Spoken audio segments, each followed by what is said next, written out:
What's going on, everybody? Welcome to another edition of the Six Gaming Podcast. You're here live with episode number 129. Filling in for your host, as always, it's Ron Klee. And at the risk of repeating myself, we have a co-host here that's both awesome and illustrious.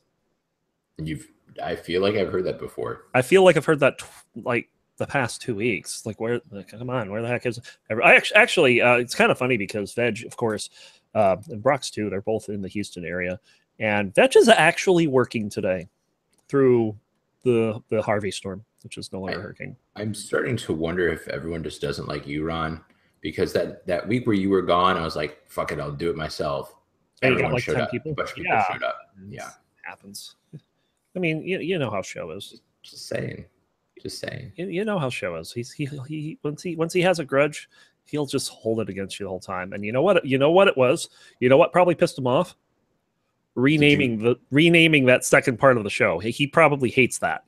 Show's favorite part of the show. He doesn't like show's favorite part of the show.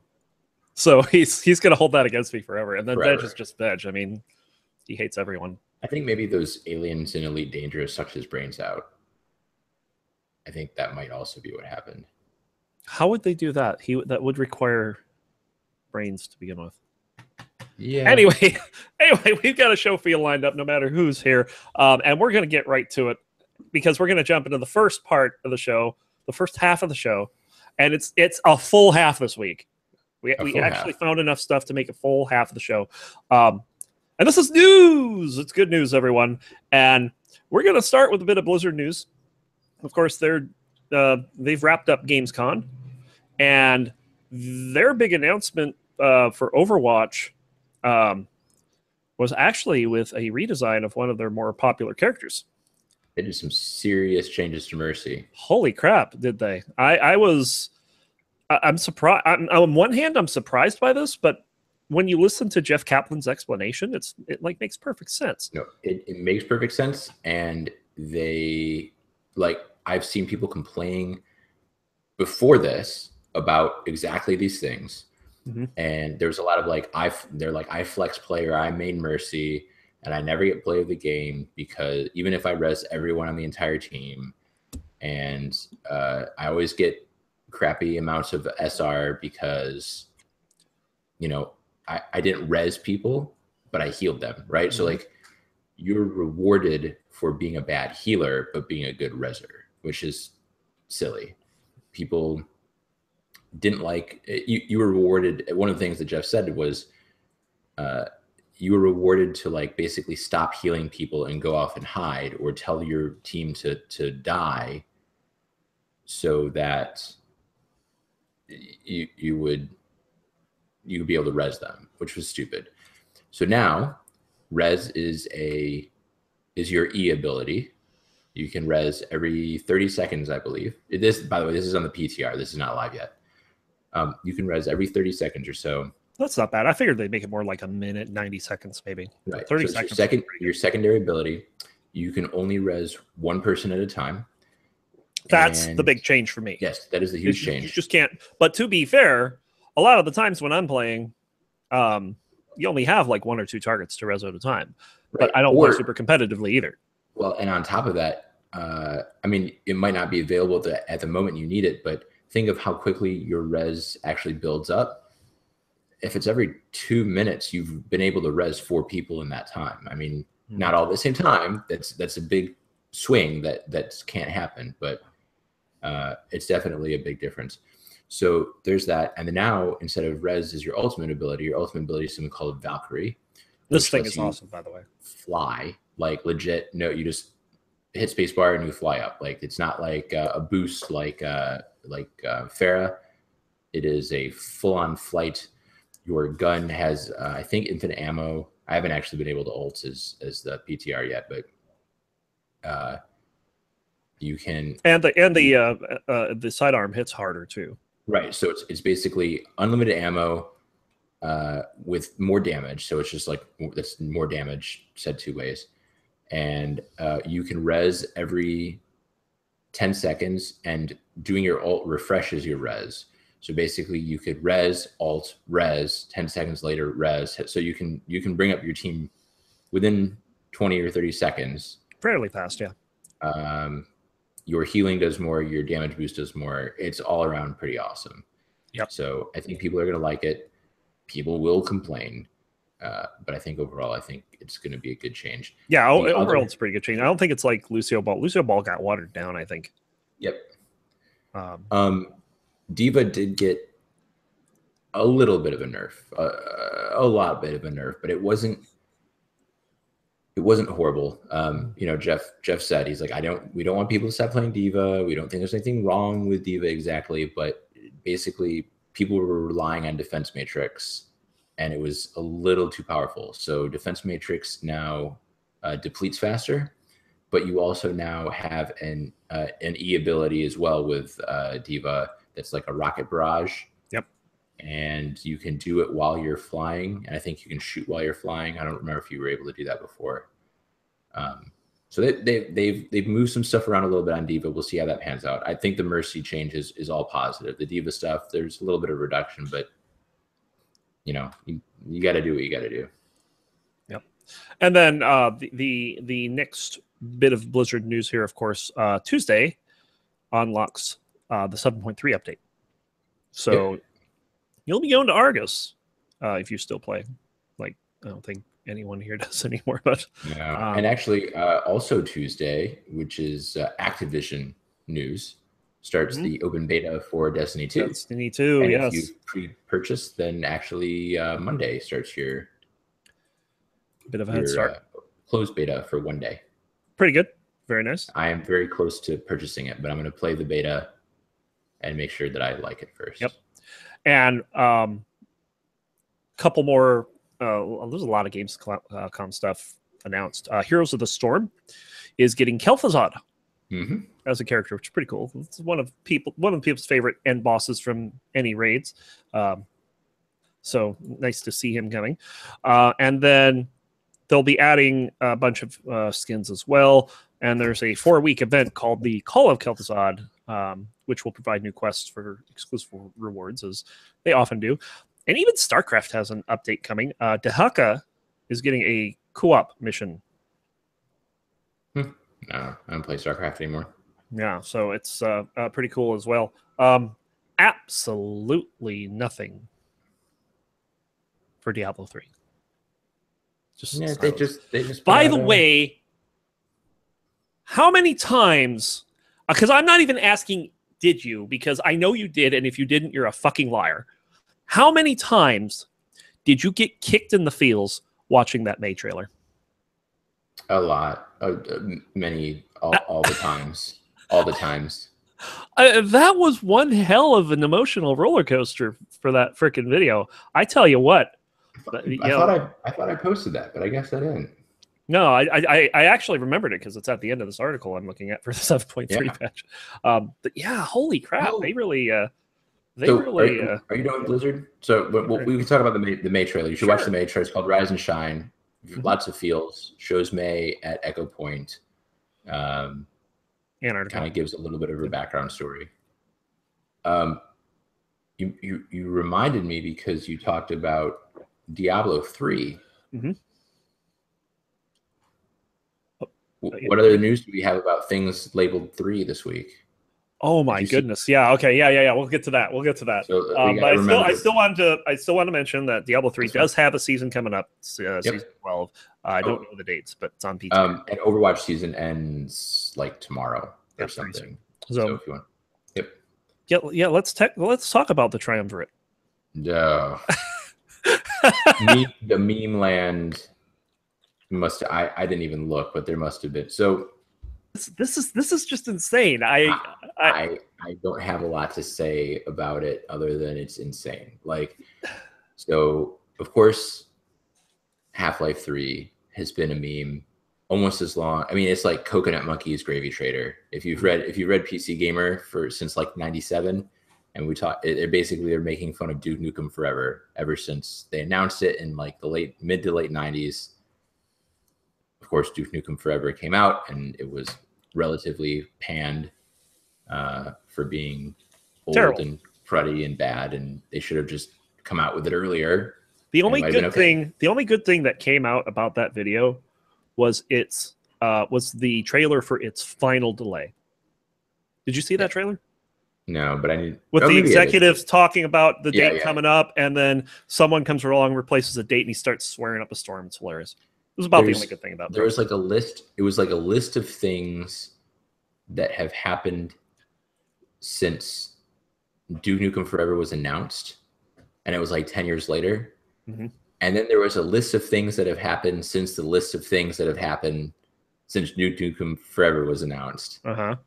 And it was even like, you know, cell phones became a household item, and like people stopped using fax machines, and space flight, like is just crazy. So all this shit has happened anyway. So to set the scene. I don't remember his name. I don't have it in front of me. Oh, geez, I'll get that for you. Mark Laidlaw. Mark Laidlaw, who was, I believe, head writer of Half-Life. I'm going to get this wrong, or I'm just going to tell you that I don't have the exact stuff because it was kind of unclear.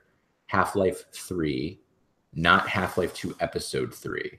No. Or was it Half-Life 2 Episode 3? The name of the blog post is Epistle 3.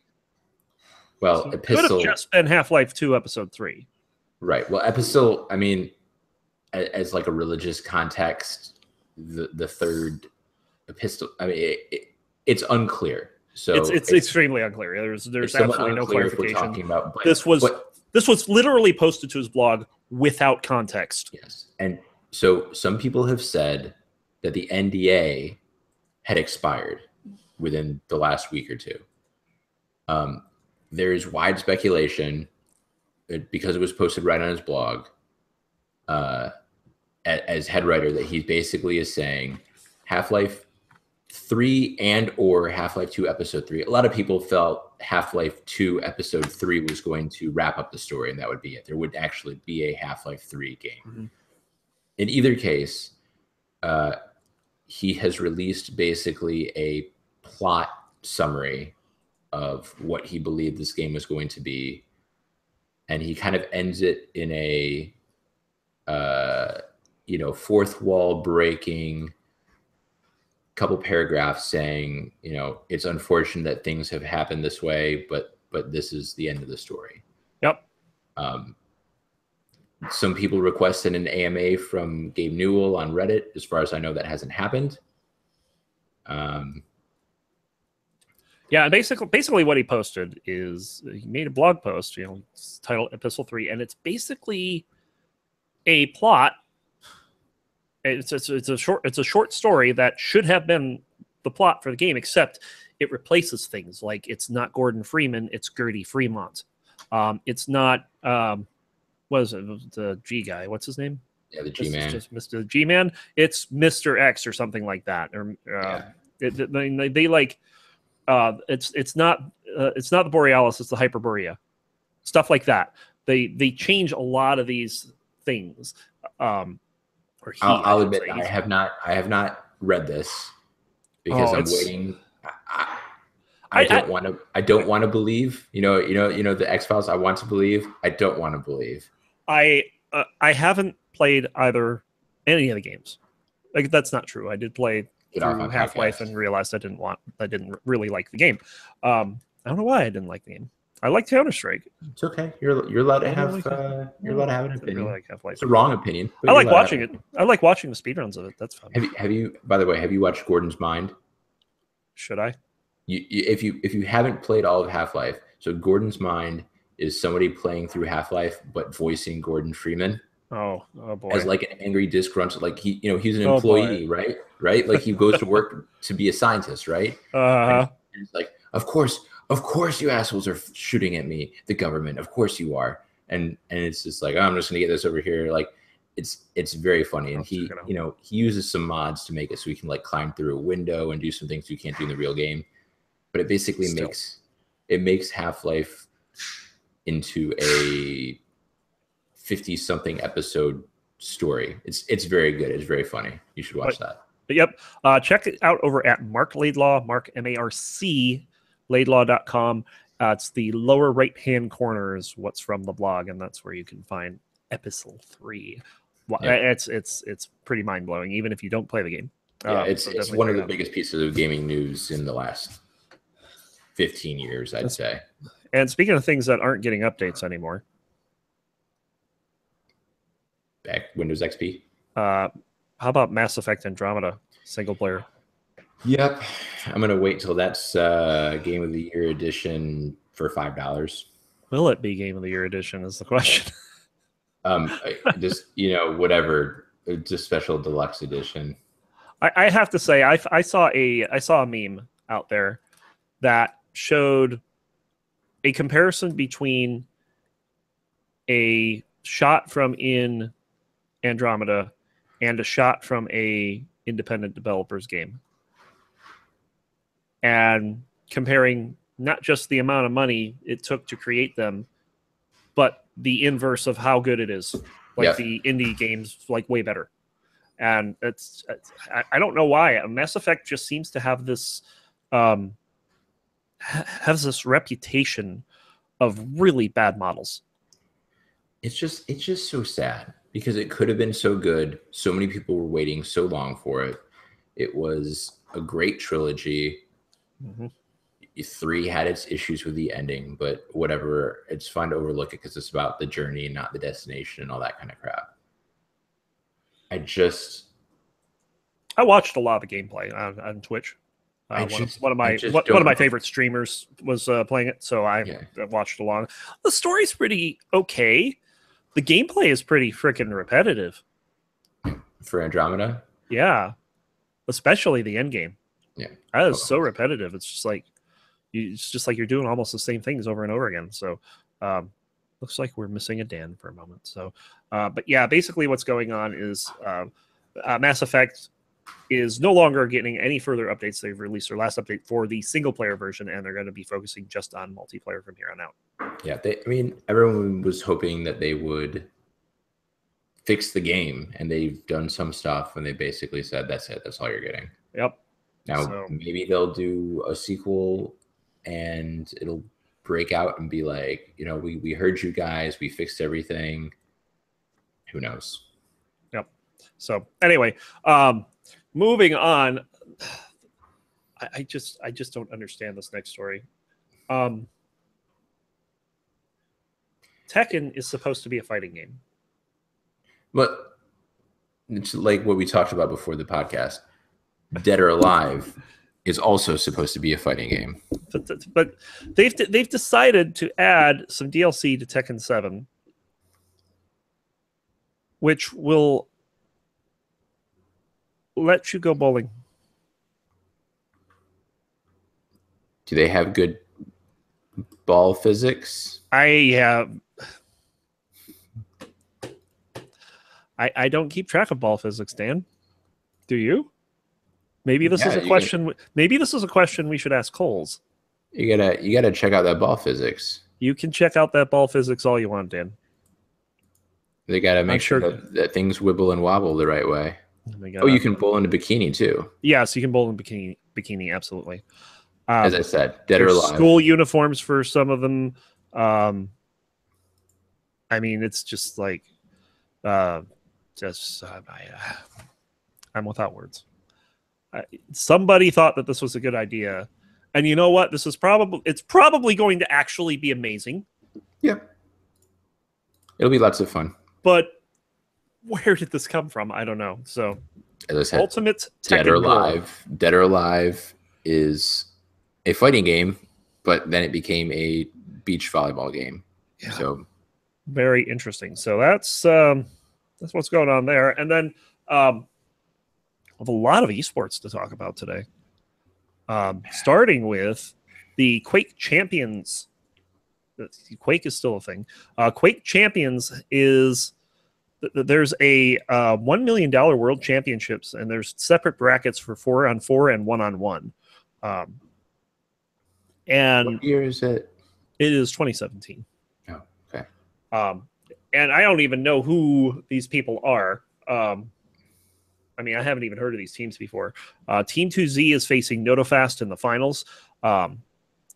And NotoFast has a lot of actual Quake veterans on the team.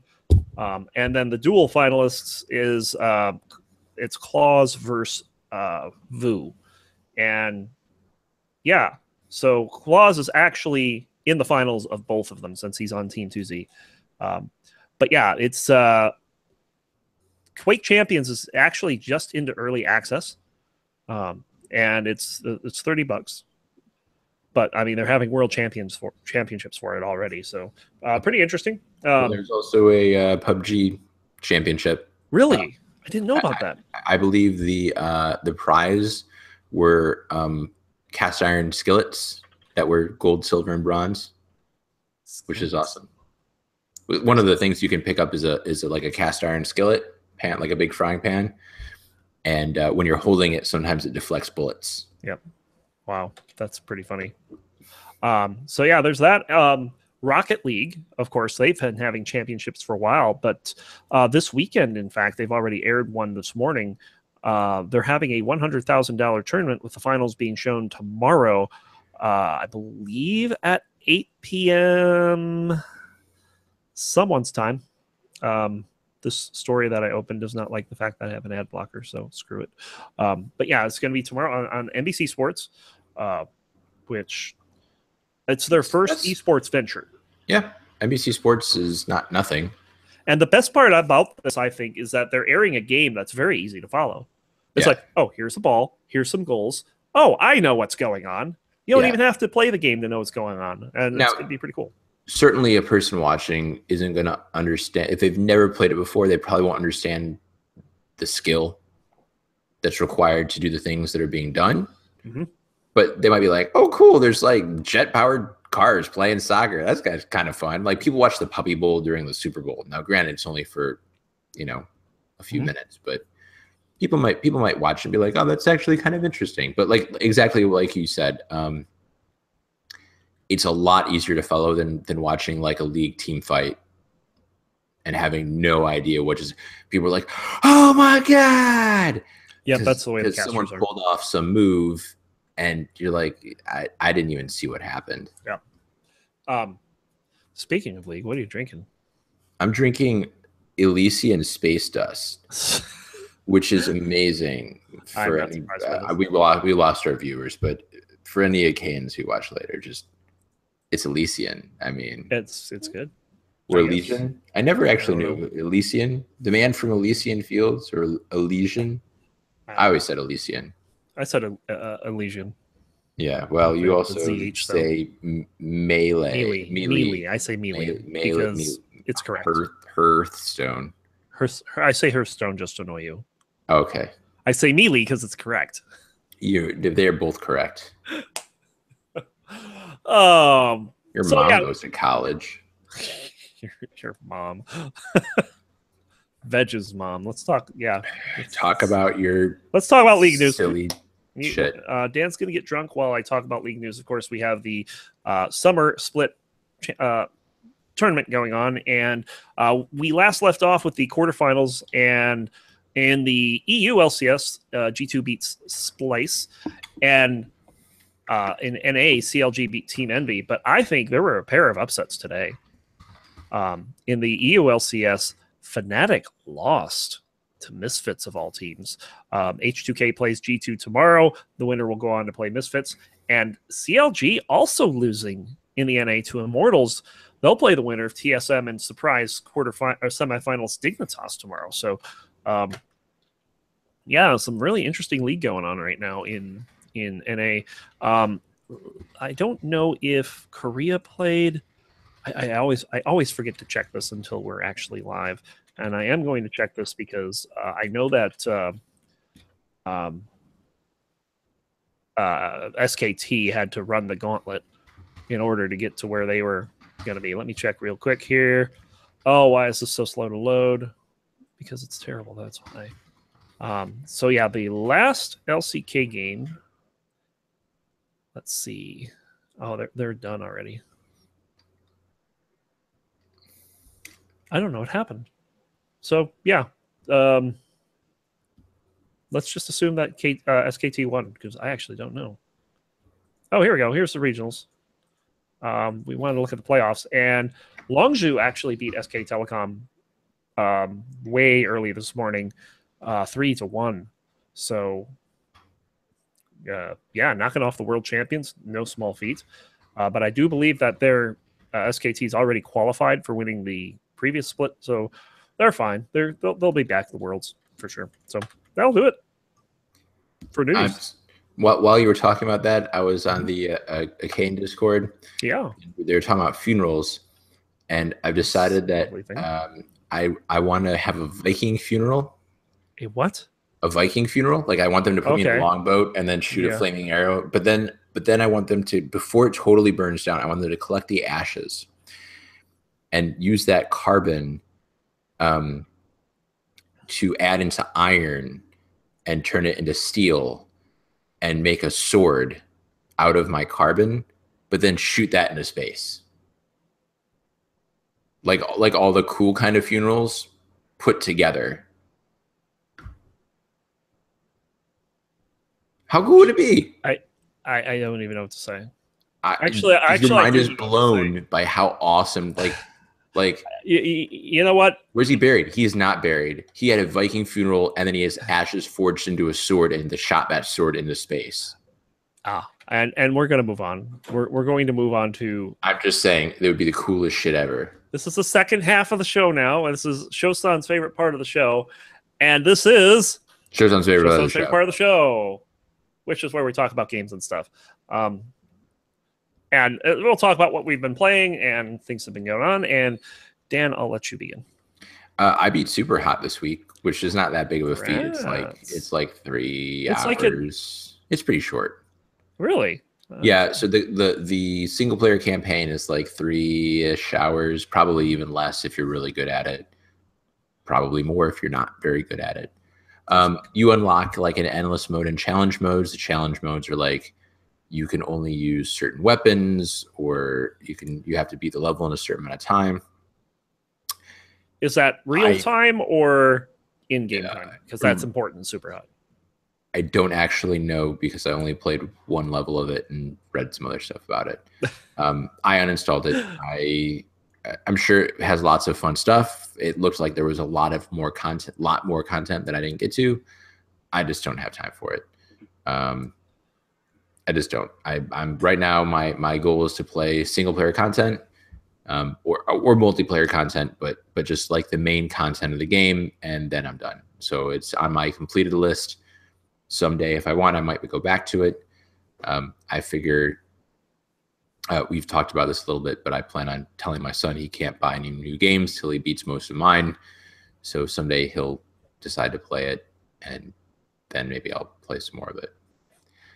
But mostly that. Basically, Overwatch and Heroes are staples for me. Just I play a game or two a day. I do my dailies for Heroes, and on Overwatch I play just a couple games. Some PlayerUnknown, a little bit of going to the pub. Oh yeah, some pub, and still working on Dragon Age Inquisition. I think I'm getting close near the end. I don't know. Hard to tell. It's the DLCs. It's hard to tell when you're doing the DLC because it's the whole. I mean, it's a whole DLC, but it's kind of in one smaller area. I don't know. So working my way through that, and just trying to check some games off the list because Mini Penth 2's coming this winter. I think I've said that before, but maybe not. Congrats either way. Thank you. I figure that I will be too tired to play too much in the way of games during that time. Yep. So let's do that to you. Yeah. So yeah. That's about it. How about you? Not much this week. Crypto the Necrodancer, been playing in Condor 6, went 4-2 in the past week, which puts my total record thus far, not counting the one playoff game, to 3, so 10-8. So it's pretty good. Counting the playoffs 10-10, but that was against Spoody. I mean, really, what chance did I have there? And also been playing Spelunky. I've made hell. I haven't beaten hell, but wait, what the fuck? Wait, I have done nothing here. I have done absolutely nothing to deserve this. I don't. What is this about? What is this about? No, don't sword me. Get out of here. My wife, ladies and gentlemen. My wife refuses. She makes me that when I disappear for about 5 seconds. It's the same thing. It's just she won't be on the podcast. Yeah, I've got a couple stories about her a little later. But yeah, I've been playing Spelunky in hell. Of course, there's a lot of things you have to do to get there. So once you get there, can you start again in there, or do you have to do all the things? You have to do all the things over again. There is no shortcut to Zone 5. Wow. So you have to start from Zone 1, get VI, go to the black market, buy or kill for the Ankh, die on the Zone 3 level, kill Anubis. I call him Douche Anubis because he's a douchebag. Go to the City of Gold and get the Book of the Dead, kill Olmec, ride Olmec down to the freaking exit. It's complicated. Have you done the eggplant playthrough yet? No, and I'm not even ready for that. Because one of the things that you have to do a solo eggplant run is go through the mothership, and I've survived that once. The mothership is fucking hard. And not only do you have to go through the mothership, you have to go through the mothership with the robot, and the robot has to live. I don't know what any of these things are. I looked it up last time, and you said it was crazy. The eggplant run is not as... You have to do everything to get to hell, but above and beyond that, the only requirement is to not destroy the eggplant. Well, it's like the gnome run in Half-Life Episode 2. Yeah, well, sure. Yeah. So, yeah, it's something that I'm just not... I saw somebody that is known for playing and beating difficult games. I saw him give up on it after a couple weeks of trying. I would not do then. So, yeah, it's freaking hard. There are very few people have done it. So there's that. And then, of course, I've been playing a shit ton of Ingress. We had the anomaly today, and I had been doing a lot of preparing for it, not the least of which trying to get to level 11. I had the points for it, but I didn't have the medals for it. Mm-hmm. And the last medal that was closest was distance traveled. And 2 weeks ago, I was at like 220 kilometers. I'm like, there's no way I am walking 80 kilometers in the next 2 weeks to get to level 11. I walked 80 kilometers in 2 weeks and got to level 11 2 hours before the anomaly started. 80 kilometers in 2 weeks. Yes. So 80 kilometers, if you figure 10 kilometers is about 6.25 miles. Multiply that by 8.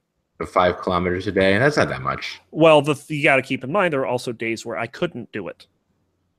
But still, 5K a day, that's like 3 miles in a day. As long as you're not sitting your ass at your desk the whole day. Which I didn't do. I mean, I actually made an effort to do this, and I succeeded. I needed 6 kilometers at the close of yesterday, and I was like, you know what? I'm just going to get up early and knock it out, and that's what I did. I took a walk to the park and back, and I was done within an hour. And everyone talked when Pokemon Go first came out. Everyone was talking about, oh my god, everyone's going to get super fit because everyone's out walking to capture Pokemon, and everyone who played Ingress was like, "What are you talking about? We've been doing this for months." There's posts on the Reddit for Ingress all the time of like, I've lost 100 pounds since 3 years ago or whatever because I play Ingress and I walk all the time. So it's good. You'll get your exercise, especially if you're in an area that's got a lot of portals. Yeah, like San Francisco and nearby. So yeah, and of course they had the this is really interesting, by the way. The way that the anomaly went down, there were 3 different regions that each had 3 anomalies, and at the end of the second one, originally it had been called that it was 3-3, but they discovered an issue in one of them. I don't even know the name. I've never even heard of the name of this place before. But basically the issue was in phase 2, phase 2 was like a soccer phase. Okay. They would spawn these shards, think of that as a soccer ball, and designate portals as goals. So you had to move the shard to the gold. Link the shards to the goals. For some reason, in one of the anomalies, one of the portals got marked with both of them, both enlightened and resistance. And when the shard went there, it counted for resistance. And that was the difference. No, that was more than the difference between the two teams by the time the event was over. So they initially called it for resistance, but after realizing there was a mistake that was made, they're like, okay, here's what we're going to do. We're going to call it a tie. And at a future anomaly, what we're going to do is let each side pick a city that would champion their cause and would compare the scores of those two cities for their ending, and that would be the extra point. It was rendered unnecessary after North America went, because Tennessee, holy fuck, Nashville, out of 300 points, they got 274, and they shut out phases 2 and 3. Oh, Nashville, when I've been through there, it's not even worth, like, when I was playing, it wasn't worth even trying to do anything. Like, because it was all solid green. It was just like a blanket of green. Like, hacking portals wasn't worthwhile because you got nothing. It is very solidly green. And it showed in the anomaly. They just completely wrecked him. Portland was the one that I was supporting today, and I mean, we thought that we were winning by a landslide there, and then we checked the Nashville scores, and it's like, holy shit, we just got shown up. But yeah, that was pretty much it. It was a lot of fun. Our recharge room was at a leather shop. Yes. A leather shop? Yes. That kind of leather. Assless chaps? That kind of leather. Coles's kind of leather. And we were playing in a kitchen that was 2 rooms adjacent to a toy store? A dungeon. Oh. Did Sully come with you? No, she did not. I didn't even know it was going to be like this until like yesterday. So it was pretty interesting. Did you get ingressed? No one got ingressed. Although it was very funny because we're here blatantly at a place that does this kind of filming, right? And no one would talk about it until the very end, where the guy that was running the room noticed that in the corner there were these 4 jugs that had each had 10 liters of lube. And one of the jokes in the game is you have Lawson power cubes or lubes. So it's like, hey, we got all the lube here. Out of the, I think there were like 12 people that attended. I actually had the highest recharge total out of any of them. Something like 1.9 million XM exotic matter recharged. It was pretty intense. It was a lot of fun. Yeah, at the very end, anything you get involved in, you're super involved. That's not entirely true. You're like world record holder for a number of games, or have been in the past. Yeah, for some games, yes. But I mean, not like everything. I'm playing Spelunky right now, right? And I'm okay at it. Like, you hold multiple Crypt world records, you hold Death State world records, you hold some 60 world records by like 10 minutes. Yeah. I still have to get a proper time for the DLC. I haven't done that yet. But yeah. Oh, I forgot to mention one other thing I'm doing with Crypt of the Necrodancer. I was reading the forums on Steam. Mm-hmm. And one of the users said, here's a challenge. Something called Committed Bard. And this is where you take Bard, the character that can move freely, he doesn't have to follow the beat, and you think of what your next 4 moves should be. You come up with those 4 moves, and then you commit them no matter what happens. Even if you make an error on the first 3, you still have to carry through with the rest of it. So you say like up, up, right, up. Uh-huh. And then you do it. And I did a stream of this. And you know how awkward it is going down, down, right, right, up, up, up, left, up, left, Uplift Bomb A, stuff like that. It's just like this is silly. Why am I talking? This is all I'm talking about. I'm not even talking about the game. So I wrote a script to do it all for me. And at the bottom of the screen, I have it all set up on stream. At the bottom of the screen, it shows the 4 moves that I'm entering, and then I commit the moves, and it does the moves for me. And it's hard. It's very hard. I've actually had some unfair situations where I've had a spirit spawn on the very first beat that I entered and kill me on the 4th. So you have no chance. It just outright kills you. And I was talking to one of the in fact, I think it was Spooty who said he's like, there's got to be a point where that happens, and I'm like, yeah, it's happened to me twice already. He's like, I fucking knew it. So it was pretty funny. So yeah, that was a lot of fun. So not a lot of games this week, but a lot of action. I don't know if Ryan had a lot of action this week. I had a lot of action this week. It was great. This is great fun. So I have no idea who my week 4 opponents are yet, but we'll find out tonight. So that does it. That does it for Shosan's favorite part of the show. And now we move on to Shosan's favorite part of the show. This is the third half of the show. This is the 6 Gaming Roundtable. Yay! Where we ask Mayweather and McGregor. So I saw a video of the Las Vegas airport, and there was like a shit ton of Irish people all singing Irish songs. I assume that they had already been drinking at the airport bars. Like not in a racist way, just they were going crazy. I want McGregor to win just because I don't want a fuck ton of Irish people to have come all the way here and then see their guy lose. Also, Mayweather seems like an asshole, and McGregor seems like a pretty cool guy.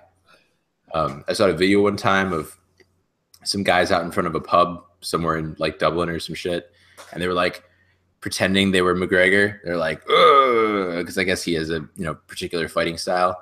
McGregor fucking rolls by in his car and rolls down the window. Is like, "Oh, you!"